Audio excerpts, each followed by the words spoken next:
ایک خاتون نے ایک خط لکھا جو سونے کے پانی سے لکھے جانے کے قابل ہے۔ میرے پیارے شوہر، میرے پیارے بھائی، میرے پیارے بیٹے، گھر سے باہر نکلتے ہی آپ کو دو قسم کی خواتین ملیں گی۔ پہلی قسم وہ عورت جو عزیز مصر کی بیوی کی طرح بیماری میں مبتلا ہو گئی۔ اس نے اپنے آپ کو خوبصورت بنایا ہے، خوشبو لگا رکھی ہے اور میک اپ کیا ہے۔ اس کی زبان ہر دیکھنے والے کو کہتی ہے میں تمہارے لیے تیار بیٹھی ہوں۔ دوسری قسم وہ عورت جو پردہ کرتی ہے اور حجاب کرتی ہے، لیکن حالات نے اسے اپنی ضروریات پوری کرنے کے لیے باہر جانے پر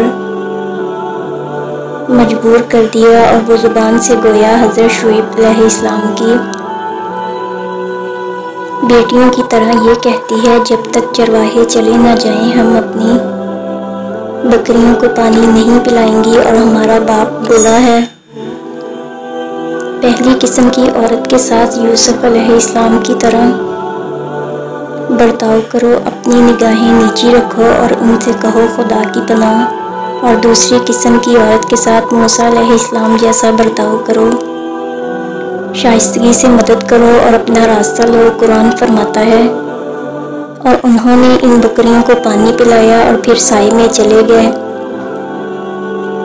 یوسف علیہ السلام کی فتح عزیز مصر بننے کا ذریعہ بن گئی، اور موسیٰ علیہ السلام کی خدمت کی وجہ سے خدا نے انہیں ایک نیک سیرت بیوی اور پناہ دی تھی۔ اے اللہ، ہمارے مردوں کو غیرت والا اور اپنی نگاہوں کی حفاظت کرنے والا بنائے رکھنا، آمین ثم آمین۔